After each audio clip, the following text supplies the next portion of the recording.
Welcome to A Wild New Work, a podcast about how to divest from capitalism and the norms of modern work and step into the soulful calling of these times we live in, which includes the call to rekindle our relationship with the earth. I'm Megan Leatherman, a mother to two small kids, writer, amateur ecologist, and vocational guide.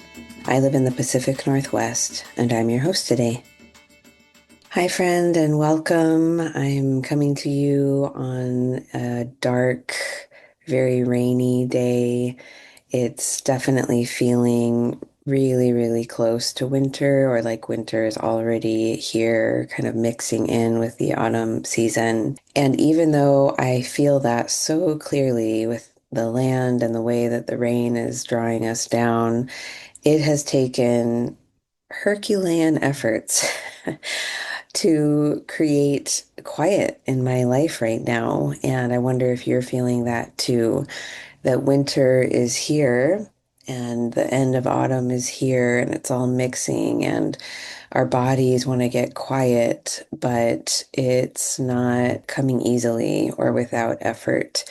And if you're in that, if you're feeling like you want to rest or move more slowly, or you want the lights to be dimmer, you want to live in candlelight for a little bit, but you're feeling like it's really hard to do that and to make that space for yourself, I just want to affirm that that is a real thing and that I hope today's episode gives you some extra inspiration or something more to hold on to again keep your knife out and cut away or let fall away anything that is distracting or overbearing or unnecessary at this time so that you can come into the essentials only, the essentials of your own quiet and beingness and rest, and to feel held by something greater than yourself. So today we're going to talk about where we are in the cycle of the year and the cycle of personal and soulful growth. We're going to talk about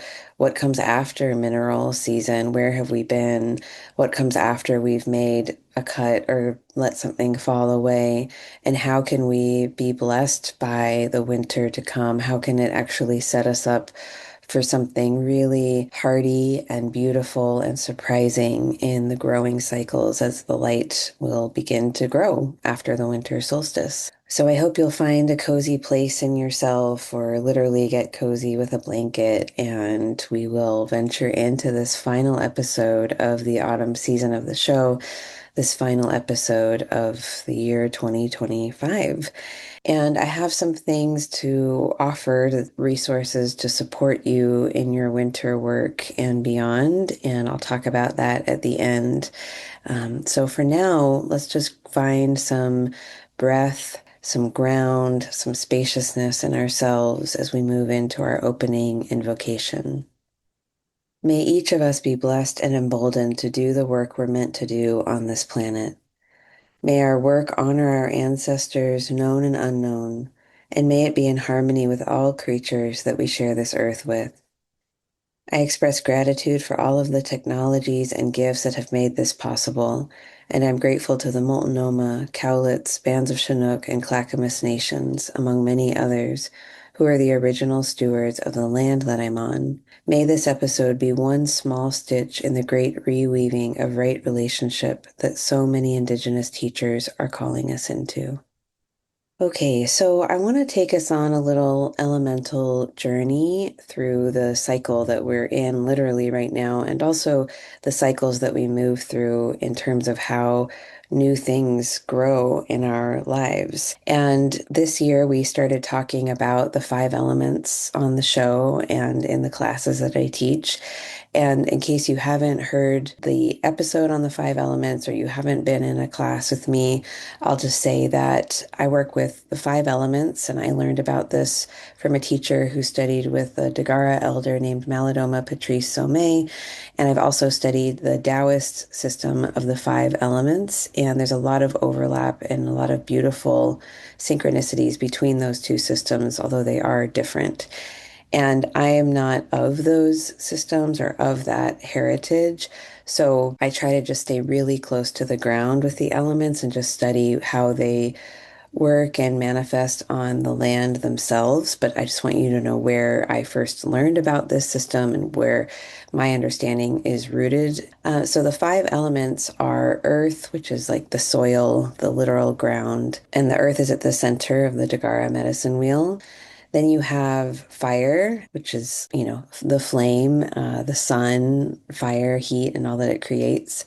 Across from fire, you have water, and water has all kinds of manifestations. The rain, there's salt water, fresh water. Every element is like a whole world that you step into and is like a force of life and part of life expressing itself. So that's fire, water, and earth. And then you have mineral, which is the force of decomposition. It's the downward force of things decaying and dying. It's the falling leaves.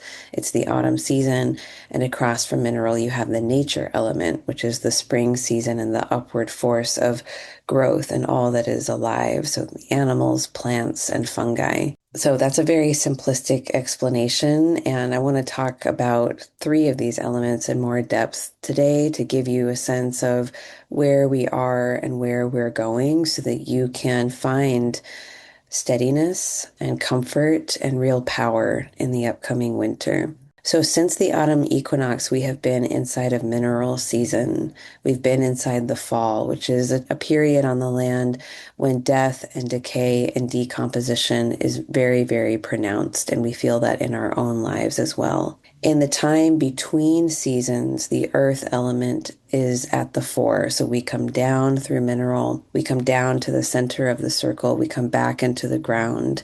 And there's this in between liminal period called earth days, where we're sort of in the midst of both seasons at once. All of the elements come back into the center between each season. And the earth element offers us a chance to welcome the change that has occurred this autumn, to welcome the changes that will occur, to come back home into the present moment and into our bodies before we're stepping into the next elemental season. So, this is an excellent time to catch your breath, to reflect on where you have gone this autumn season, and to sort of hit reset in any area of your life that you feel like you need it. And then on the winter solstice on December 21st, we will move into the season of water, into the winter season. And has a very different feel to it than mineral season. 'Cause again, it's like a whole different realm that we're stepping into. And I'll talk a lot about that in a moment. So we're going from mineral to earth to water. We're going from the downward force of death and decay to a moment of pause into the, again, still liminal period where new life may not have made itself known yet, but something will begin to stir. Conception is possible. Some new dream can begin to make itself very softly known to us. So that is a cycle or a rhythm that makes a lot of sense to me, that has been life-giving to me, that I see on the landscape where I live. But there are no absolutes in this work. The earth is never all or nothing. There are female bears right now who are pregnant, who will give birth in the winter. New life will come here and be born in the winter season. There are eagle chicks further south that will be born. There are eagle parents making their nests right now. There are places, depending on how far south you are, where there is a lot blooming in the winter season and the summer is a more dormant period. So I encourage you, as always, I've written a whole journal series about this. I encourage you to pay attention to what the landscape around you is doing right now. How are the elements manifesting around you? Is there a lot of death and decay? Is there a lot of water already? Is there new life that's blooming? And how does that act as a mirror for you or a guide for you in terms of how you want to either participate in more death and decay and darkness? Or are there things in your own life that are actually already blooming or ready to bloom? So trusting your own rhythms and trusting the land right around you to guide you into the way of being in your life that is most advantageous. And I really, really trust that. But I want to share today the sort of overarching, like big general themes or songs at play across the Northern Hemisphere at this time as the sunlight wanes and wanes and wanes and gets to its weakest point on the winter solstice. So I want to talk about mineral for just a minute. And we have talked about it a lot on the show so far, so I won't belabor these points. But I hope that you have gone down, down, down into something this season. I hope you have been sharp and precise with your choices. I hope you have made significant room in your life, whatever that looks like. And there is still time to do this work. Mineral doesn't disappear after the autumn season, it's just not as pronounced. So there's always time to simplify or come back to the essentials. And there's still time to do this work when you're really supported in it between now and the winter solstice. So, what else, if anything, what needs to fall away so that you can sleep and dream this winter? In the autumn season, the land is falling asleep. And what needs to happen in order for us to fall asleep? Well, it's easier to fall asleep when you are nourished with good food, when the work that's been on your list or the work of your day is completed, when the lights are out, when it's dark, when you feel safe and supported, when you know that you're in a safe place where you have peace and that everything is as taken care of as it can be. So, what could that look like literally for you right now, but also metaphorically? Are you trying to fall asleep, but are way too busy? There's too much on the to-do list. Can you finish your commitments or end them early? Can you make a plan to let go of as much as you can and fall asleep soon, even if you have to stay up a little later than you expected, even if you can't fall asleep by the solstice? Most people in this culture will not give you permission to do this, and no one else can do it for you. You have to claim your right to fall asleep, to prepare for bed, to rest with the resting land, and to go as far into that as your own circumstances will allow. This time in December is kind of like we are about to get ready for bed. We're like, okay, I know it's late. I need a good night of sleep.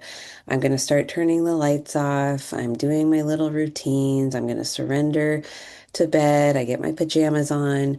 And then a bunch of people burst into your house singing jingle bells and demanding that you get gifts ready for a white elephant exchange. And you need to bake this wreath and then you need to bake this meal. And we're hungry. And isn't this fun? This is what we do at this time of year. That's what happens in our culture right now. We are ready for bed. And the activity levels around us are increasing in noise and speed. So, part of our work as adults is deciding how much of that to participate in. I know it can be really fun and sweet, and I'll be doing some of that too. But a big part of it, I think, right now, for some reason in 2025, is recalibrating our tolerance for that kind of behavior and coming into some different kind of balance. Haven't you done enough this year? Haven't you had enough growth, activity, busyness, time in the light? It's enough. The plants know it's enough. It is time now for some clear, open space. It is time to surrender to nighttime, to put the phones down, the screens down, no more distractions. We're exhausted. We need a good season of sleep. And in the autumn season, we clear the way into dream time. So we do that in mineral season, and then we come to earth season, the couple of weeks between autumn and winter when the earth element comes to the fore. This is like we are all ready for bed and we're circling the bed. We're getting things all ready. We might be fighting the impulse to get under the sheets. And it's a moment when we can be thoughtful about how we want to come into bed, how we want to fall asleep. What rituals can I return to that will help me to come back to sleep? What steadiness do I need to feel in order to fall asleep well? Do I want to pray for something or ask for a certain dream or say thank you for the blessings of this day? Do I need to hit refresh on my sleep rituals or recommit to getting the rest that I need? So you might consider in your own life right now where you need a reset that would help you to feel more balanced and quiet, that would help you to sleep easily, to fall asleep quickly, to sleep deeply, to wake up feeling rested. And a guiding question at this time in these earth days can be, how can I come back home to what is most real and nourishing right now and rest inside of that? When we've done the hard work of mineral season, when we have cut away or let fall away what was dead, what had to go, we don't just go straight from that into the new life, the new thing. The leaves are not growing on the trees right now. There is a period of nothingness. And in that nothingness, we are held by something, and there is a tremendous amount of grace that can be felt in this time. After the cutting away, after the grief, the struggle, we get to rest inside of what to me is a profound sense of grace, where I did something really hard that felt scary. I might still be grieving it. I might not know what's going to grow in its place, but I still, in my whole being, can feel like the earth is holding me, like I'm in this supportive, loving web where something can come and say, well done. We know that was really hard. And this is a lot of what I have seen and learned this year in the work that I've done with many of you who are listening. I have seen how loved we are, how much support we really have beneath, around, and above us. I have seen and heard your stories of support and love flowing to you from the land itself. Your wise and well ancestors are more than human kin. I have heard about your visitations from the birds, the deer, the fish. I have heard about the wind gracing you with a message of profound dreams that your ancestors have sent you. And I know about the grace that is holding all of us. But if we're always doing, and accumulating, and we're trying to go up, up, and up, we don't allow ourselves to come down and be held, to be humbled, to fall asleep and come into the real magic of winter. So if you have done some hard letting go this autumn, make sure you give yourself a chance to feel loved and comforted afterwards or in the midst of that. Go and sit in the darkness on the land or in your home. Go to the ocean, name your grief, tell the earth what you did, and then open up your being, open your body to receive affirmation from the land and from your ancestors. They see what you have sacrificed, they see what you have lost, they see your grief, they see what you have had to surrender or what disappointments you have suffered. And I believe they are proud of what you've done. And now they want to hold you inside of that, make you some tea. Here's a blanket. Here's a beautiful sunrise. Here's some mist in the trees. We love you. The ancestors don't expect you to slaughter everything that needed to die and then just sit alone in your suffering, abandoned. Autumn and mineral are sharp and harsh, but then winter comes and you are meant to be wrapped in quiet, near the fire, feeling proud of what you have done and comforted. Some magic will meet you this winter if you will do the work of mineral season and then become quiet and still on the other side of that. So many of us miss out on that magic, on that ethereal, incredible next step in the cycle because of the activity of culture at this time, which again, I know is not all bad, but it really is just too much. So after mineral season, after the earth days, comes the winter solstice, the beginning of water season. This is a day between days. It is a moment of conception.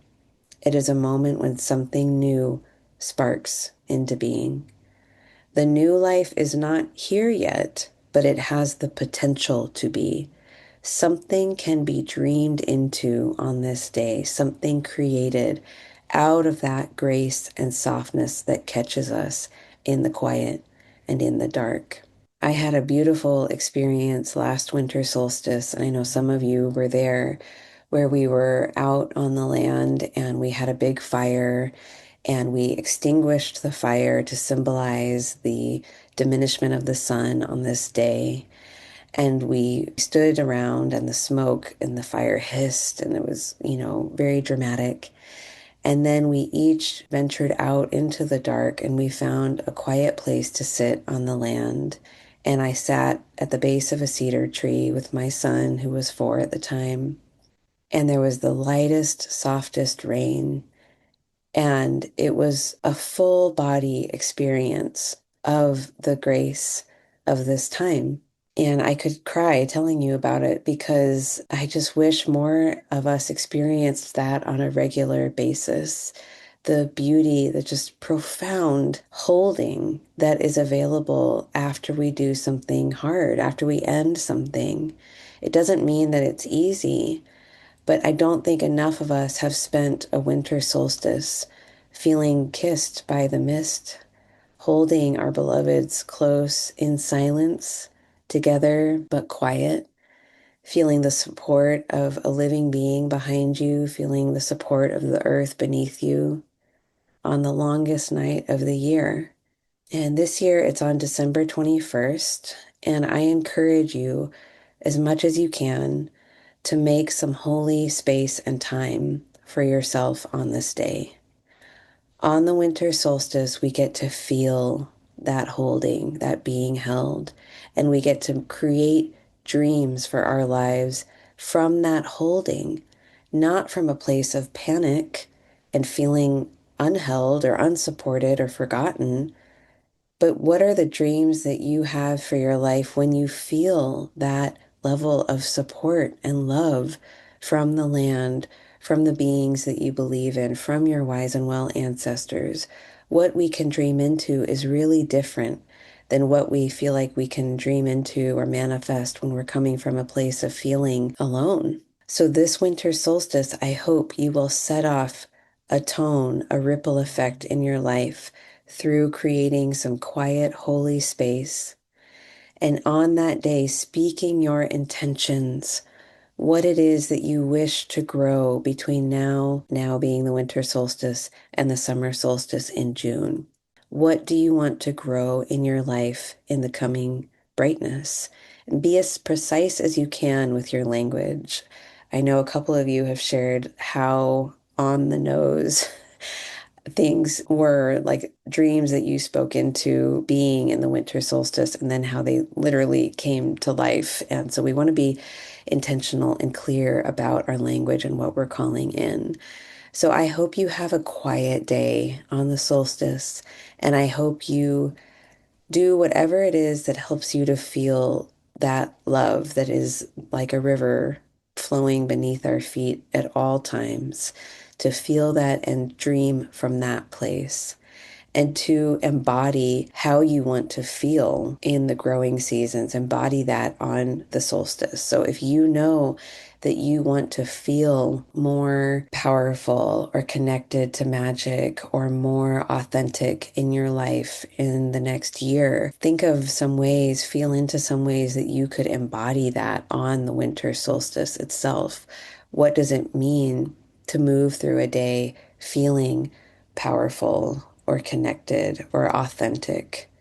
Let that guide you into your own unique ritual on the solstice. So with the winter solstice, we come into the winter season where we turn inward. Water's direction is inward, and we have fallen asleep. So something gets conceived on the solstice, and we do not start making spreadsheets or buying wood to build with. No, no, no. We are asked to go to sleep. What is conceived on the solstice does not need your nature element, which is upward planning, spring energy. It needs water. It needs to come inward.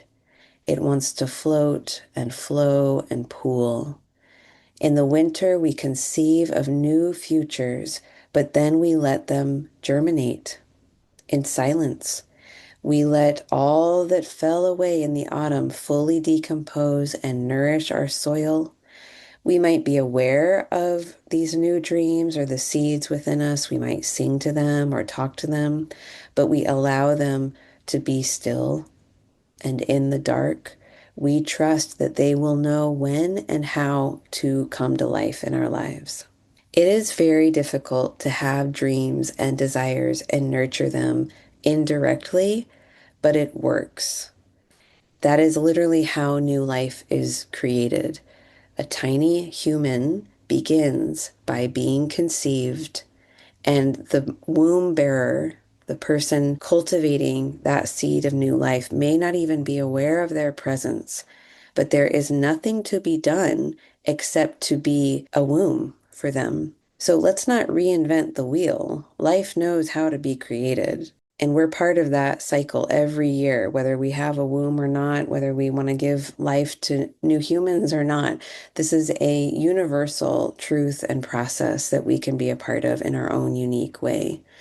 So something is conceived on the winter solstice, and then by Imbolc on February 1st, which is about halfway between the winter solstice and the spring equinox, some of those new dreams or new seeds will begin to make themselves known.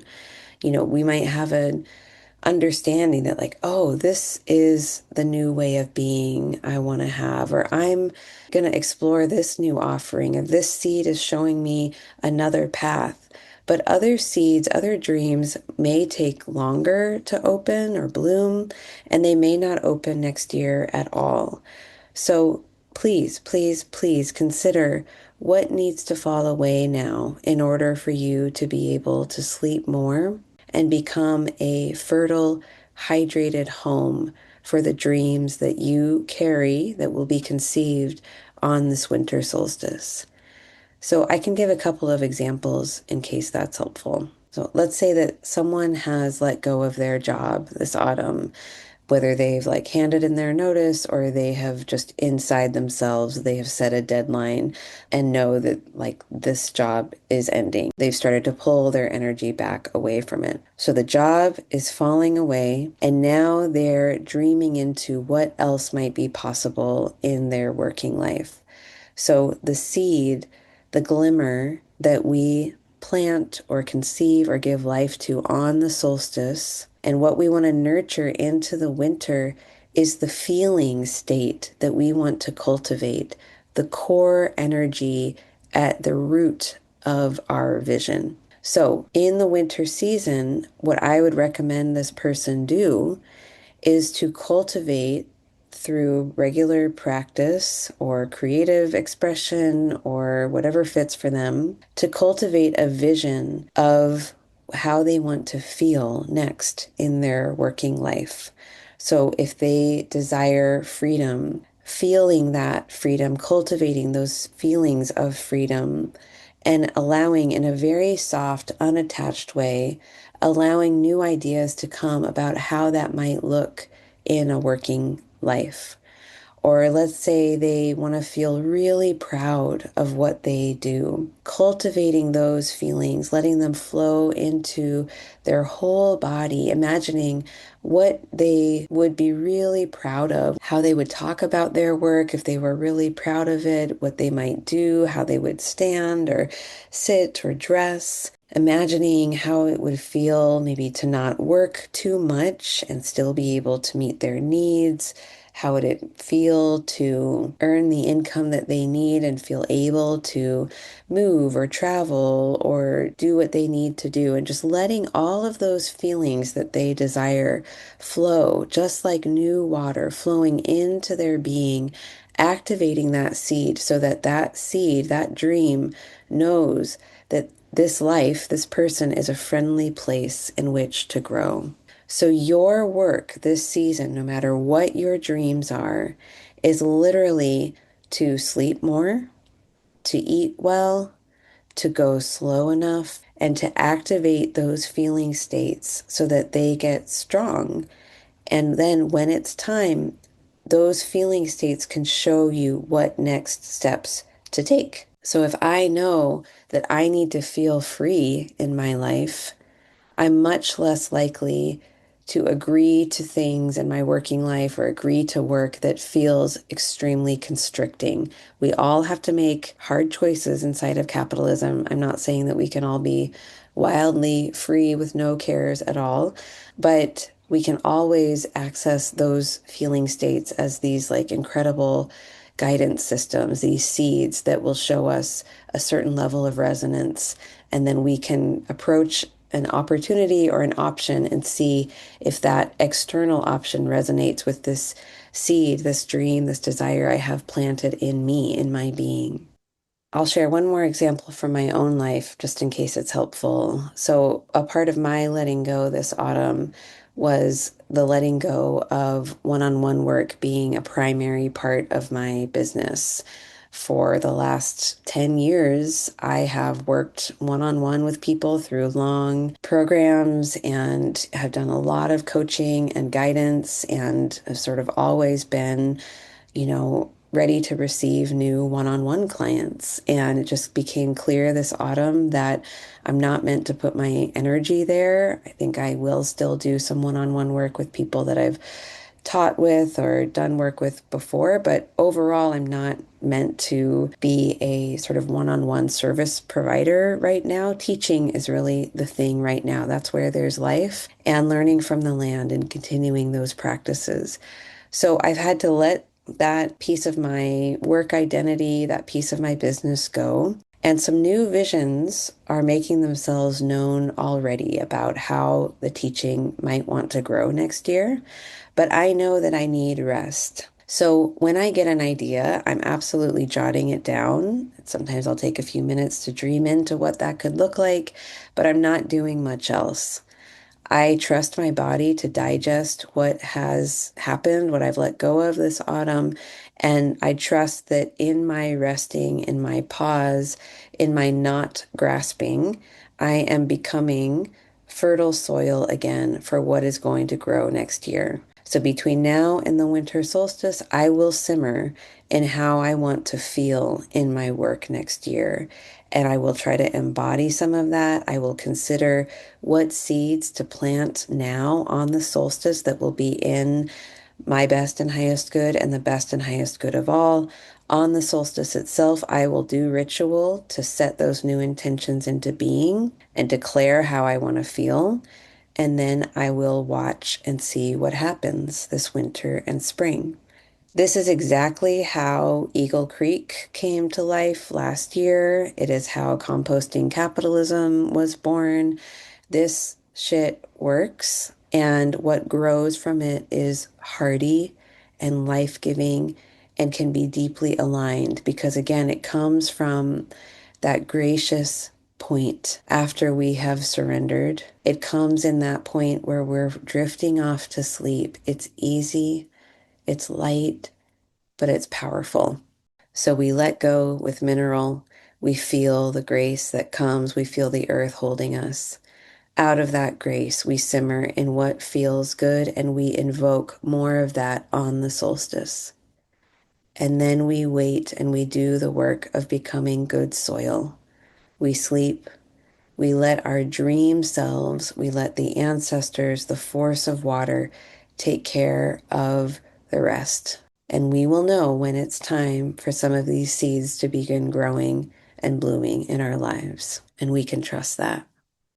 So, like I mentioned at the outset, I have created some things to support you in your winter work. And, winter is the hardest season in the cycle for many people, literally, but also in our soulful growth cycle. It is really hard to give life to new dreams without attaching to them and squashing them with our analysis and planning.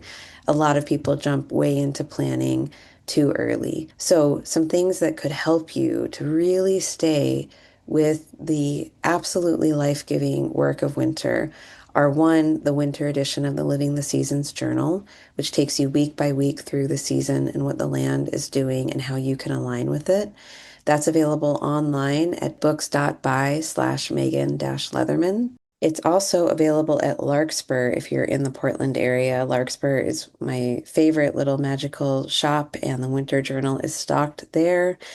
I also wrote a little book a couple of years ago called Winter at Work. It takes you through the winter season, zodiac sign by zodiac sign, so Capricorn, Aquarius, Pisces, and guides you through some ideas about how to give life to something new in your work in alignment with the land.